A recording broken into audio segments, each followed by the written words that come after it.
You know what a lot of people don't understand when it comes to the Empire of Morocco? The Empire of Morocco is an ancient state. And before, any of the 193 member states at the United Nations even came into existence, you had the Empire of Morocco. The Empire of Morocco has treaty agreements with some of the European states that sit on the Security Council or just at the United Nations in general. Those treaties, the Act of Algiers, the Treaty of Madrid, Treaty of Peace and Friendship, but I'm particularly talking about the Act of Algiers. That treaty is pretty much the blueprint for even creating the League of Nations, and now we have the United Nations. So us reemerging as the ancient Empire of Morocco, we predate those treaties, right? We predate any of the states that are even at the United Nations. So by us making a claim to these treaties and that we are the original Empire of Morocco, it puts us back in control to govern those particular states. Because in the treaties, you have someone who's inferior and who's superior. In those particular treaties, it's the Empire of Morocco. So it puts us in a more superior position, right, to even make the claim to say, okay, well, this is our land. We have the rights to the resources. We have a more preemptive or a more superior law than you're enforcing on the land. So when you go back to the contract and the treaties, it specifies this exact thing. So, once we get to the table of the ICJ or the United Nations in general, these are going to be the things that's going to be looked at, the actual treaty, right? And who has the superior rights within the contract. So with us going to the ICJ or the United Nations and proving this exact thing, this is how we get back in control. So it's like it's no law really on planet Earth or any law today that, the people on planet Earth follow that's more ancient than Moroccan law or just the Moroccan status in general. So it's like, we're going back to the beginning before it was any of the things that's in existence right now that us on planet Earth, the law that we follow. So that's the legal argument, once we approach the ICJ and the United Nations to say, okay, well, why should you all, be back in control? Well, what makes you all so special? And it's the treaties that we are reemerging through the Empire of Morocco. I'm going to start from the beginning. Just think of slavery.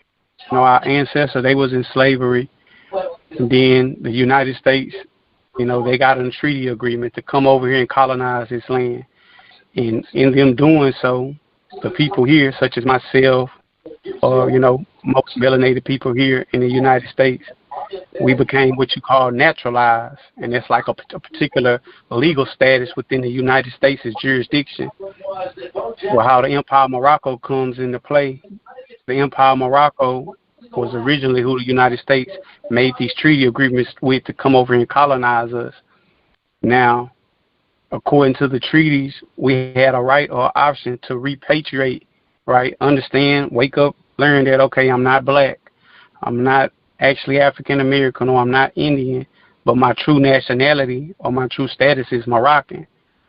But when you go through that mental understanding and knowledge, you can repatriate back to the Empire of Morocco, which brings you out of the jurisdiction of the Empire of Morocco. But due to the point that, the Empire of Morocco, the government was never in existence, this is where, myself, good brother Thomas Wheatley Bey, and all the other officials of the Empire of Morocco, we had to come together and reemerge the Empire of Morocco, put people in the office of the Sultan, put people back in the judicial branch, put people in the executive branch. And with doing so, this is how we formed the government. But the actual power, it comes from the government itself. If you look on planet Earth, governments are everywhere. Governments rule the world. And that was, the wool that they had over most of our people's eyes right here in America was, we really didn't understand the power of government from a perspective of us. Because for one, we didn't know we had a government, that was fully functioning, that we just had to get back in it and operate it. But through that process of repatriating and understanding, your true nationality, and you declaring that, hey, okay, I understand that I'm Moroccan now. I want to be up under the jurisdiction of the Empire of Morocco. That transformation puts you not only out of the United States jurisdiction, back in the Empire of Morocco's jurisdiction. But now the government that we putting in place, we start self-governing ourselves. We start operating judicial courts, the executive branch creating legislation.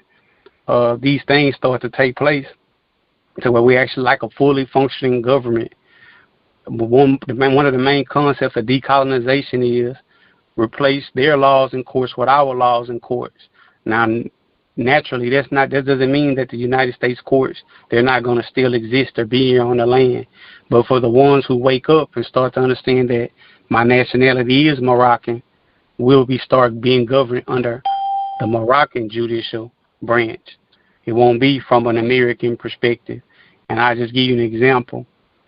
If a person is claiming that they're Moroccan and they end up intertwined in a legal situation with the United States, once it comes full fold, the United States would send notice to the Empire of Morocco and say, well, hey, I have one of your nationals, in our jurisdiction. What would you like me to do?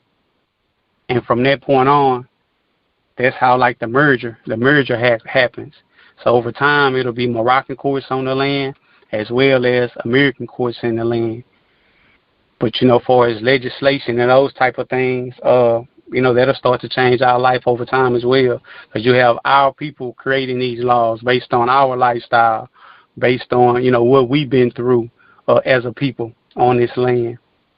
But, I want to make it clear, it always will be laws, whether you're in the United States jurisdiction or you in the Empire of Morocco, it always has to be laws or to be chaotic. And that's one of the main things, our people, we have to understand about what we're doing. This is not about us just going after the European. It's not about that. It's about justice on both sides. But again, we never had anything like this. I know in my lifetime, or any of our lifetime, a full functioning government with laws that we create, legislation that we create for our people, and to be self-governed. But it just comes with respect. We all gotta respect authority. Even me. You may look at me as the Sultan, but I have an oath to the Constitution. The Constitution governs me, governs every office within the Empire of Morocco. So from a natural standpoint, it's always going to be rules, to govern everyone, whether you consider me American or Moroccan.